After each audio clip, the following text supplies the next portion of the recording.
L'échec n'existe pas. Ouais, bon, c'est super sympa de dire ce genre de choses, mais quand on est confronté à quelque chose qui y ressemble, ça peut être extrêmement challengeant. Je vous propose dans cette vidéo de voir ensemble comment faire face à l'échec ou à ce sentiment d'échec et comment le dépasser.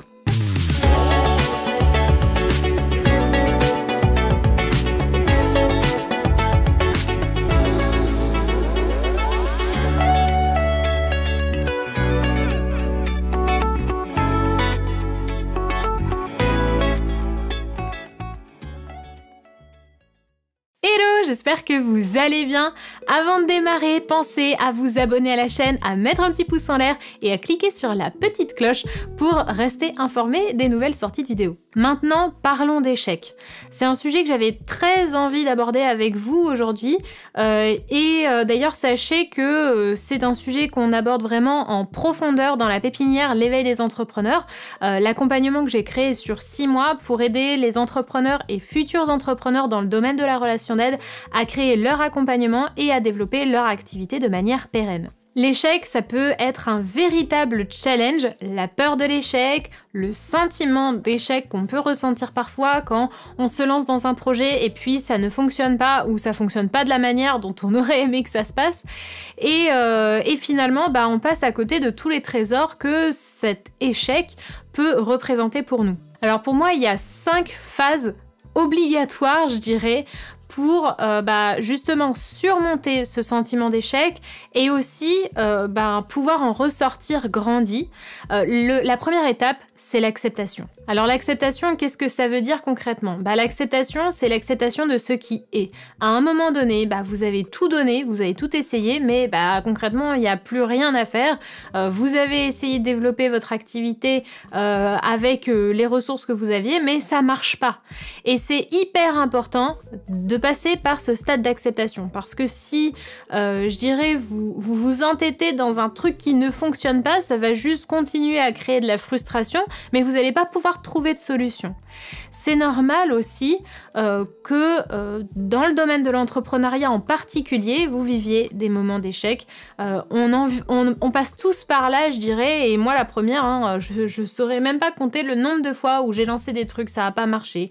Je me rappelle du premier atelier que j'ai lancé où j'étais super emballée, trop contente, j'avais mis plein de choses en place, et puis le jour J, j'ai eu 0 inscrit. Ça a été vraiment hyper difficile au moment où je l'ai vécu, parce que je me suis dit mais en fait j'ai pas ma place en tant qu'entrepreneur, en fait j'ai aucune chance, ça va jamais marcher, etc. Forcément, les choses qu'on se dit tous quand on est face à un moment d'échec.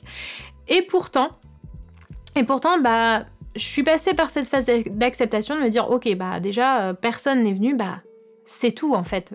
Là concrètement aujourd'hui, étant donné que c'est le jour de l'atelier, je vois pas ce que je peux faire de plus que ce que j'ai déjà fait. L'acceptation, ça va vous permettre aussi de arrêter le mental qui vous raconte plein d'histoires dans tous les sens en vous disant que de toute façon c'est foutu, que ça marchera jamais, que vous êtes qu'une nullité ou je ne sais trop quoi d'autre, et finalement de vous rendre compte que y a pas mort d'homme, que tout va bien, que dans le fond là aujourd'hui maintenant tout de suite vous avez toujours une maison au-dessus de la tête, vous pouvez toujours manger, donc ce n'est pas catastrophique, même si vous êtes en train de vivre un échec. Donc à partir du moment où vous avez passé cette phase d'acceptation, ok, c'est comme ça, maintenant il faut passer à la phase d'observation. La phase d'observation, elle est primordiale pour se rendre compte que finalement ce qu'on a vécu, on avait besoin de le vivre. C'est-à-dire que vous allez répertorier tout ce qui s'est passé et comment vous l'avez fait.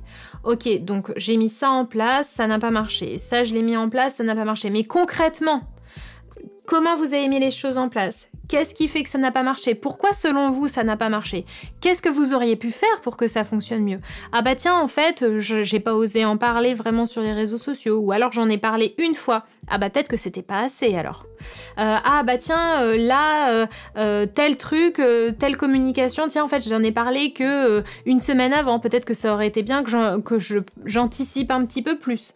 Qu'est-ce que j'aurais pu faire pour que ça donne encore plus envie ? Et moi, je me suis rendu compte que, par exemple, typiquement, proposer un atelier le dimanche matin, en fait, personne n'avait envie de se lever le dimanche matin, quoi. Donc dans cette deuxième phase, vraiment observer et répertorier tout ce qui s'est passé, noté dans un carnet. La troisième chose à faire ensuite, c'est d'aller à la rencontre de vos clients. Demandez-leur, par exemple, si vous faites des séances découvertes et puis que ça marche pas, et puis vous avez fait une dizaine de séances découvertes ou une vingtaine de séances découvertes et puis ça marche toujours pas et vous comprenez pas pourquoi. Allez à la rencontre plutôt que de rester dans votre coin et puis dire bon bah j'ai observé que j'ai fait 20 séances découvertes puis en fait il y a personne qui signe, et là en fait vous faites un tas de suppositions. Et ben allez à la rencontre des gens, demandez-leur écoute on a fait une séance découverte, moi j'ai vachement accroché avec toi, t'étais exactement mon client idéal, donc aide-moi, en fait, qu'est-ce qui s'est passé pour que t'aies pas eu envie de signer avec moi? Au-delà de simplement, c'était le prix, c'était trop élevé. Ok, si toi t'as estimé que en fait c'était une dépense et pas un investissement, c'est que dans le fond, peut-être je t'ai pas bien présenté les choses, en fait je t'ai pas montré à quel point ça avait de la valeur, ce que j'allais pouvoir t'apporter, etc., etc. Donc vraiment, allez à la rencontre des gens et demandez-leur honnêtement, qu'est-ce qui fait que ça n'a pas marché en fait. Ensuite, quatrième étape, c'est le moment de tirer les leçons. De vous dire, ok, voilà, j'ai observé ça, il s'est passé ça, les gens m'ont fait tel ou tel retour. Alors bien sûr, quand vous demandez l'avis aux gens, gardez bien en tête, prenez aussi du recul, parce que c'est pas ce qu'ils vont vous avancer, c'est pas toujours la vérité. Comme je vous prenais l'exemple de l'argent, c'est jamais vraiment une question d'argent. C'est qu'à un moment donné, s'ils ont estimé que c'était trop cher, c'est qu'ils n'ont pas compris la valeur perçue, par exemple. Donc réfléchissez à ce que les personnes vous ont dit, pour vraiment aller au fond des choses. Et ensuite, du coup, tirez vraiment les leçons et dites-vous, ok, la prochaine fois, qu'est-ce que je ferais différemment? Comment je pourrais amener les choses différemment? Comment je pourrais les présenter différemment? Qu'est-ce que je pourrais faire pour que ça fonctionne cette fois-ci? Et du coup, ça m'amène à la cinquième étape, qui est recommencer. Et ça m'amène à mon cinquième point, se relancer, recommencer, réessayer. Cette partie-là, elle est hyper challengeante, mais si vous avez vraiment tiré les leçons, vous pouvez être certain que ce qui s'est passé la première fois ne se reproduira pas. Et si je vous dis ça, c'est parce que le premier atelier que j'ai fait, typiquement, j'ai eu 0 inscrit, et la deuxième fois, c'était complet. Mais ça a été complet parce que je me suis donné l'autorisation de réessayer et potentiellement de me replanter. Parce que c'est possible, j'aurais pu avoir qu'un seul inscrit, n'empêche que ça aurait été une victoire par rapport à la première fois. Et vous savez, il y a cette expression qui vous dit quand on tombe à cheval, il faut tout de suite remonter. Je suis vraiment d'accord avec cette expression dans le sens où sinon vous allez rester sur un traumatisme. Et ce serait vraiment dommage parce que, vous serez pas autorisé à véritablement apprendre à faire preuve de résilience et à vous dire, ok, c'est normal en fait, ça fait partie de l'apprentissage. C'est pour ça qu'on vous dit que l'échec n'existe pas. Vous avez besoin de vous autoriser à échouer pour pouvoir apprendre, pour pouvoir évoluer. Si vous vous autorisez pas à ça, vous prendrez jamais de risque dans l'entrepreneuriat et c'est là que se cache le véritable échec en réalité. Vous savez, l'entrepreneuriat, c'est vraiment un coup de poker. Des fois, on tente des trucs, c'est un succès total. Et d'autres moments, c'est la catastrophe, il n'y a rien qui marche. Je me rappelle le nombre de fois où j'ai lancé des retraites, où j'ai tenté telle ou telle chose et ça a fait un flop. Mais j'ai eu besoin de passer par là pour trouver mon style, ma manière de faire, ce qui fonctionnait pour moi et ce qui fonctionnait clairement pas pour moi aussi. J'ai eu besoin d'expérimenter pour savoir en fait. Si vous ne vous autorisez pas à expérimenter, vous ne saurez jamais.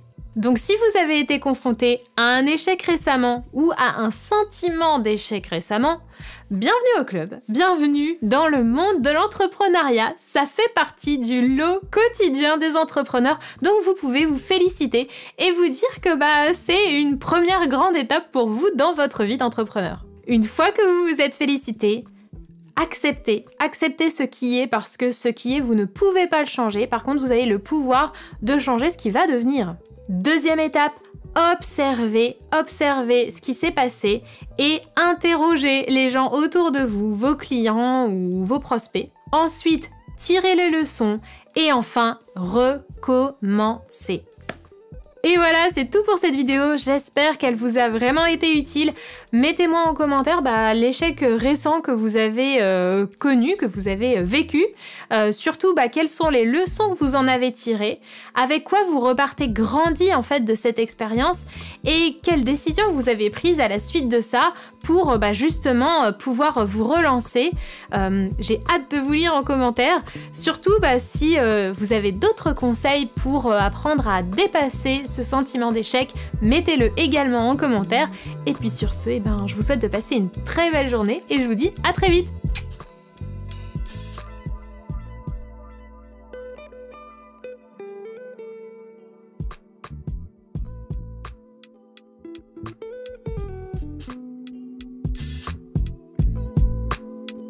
Thank you.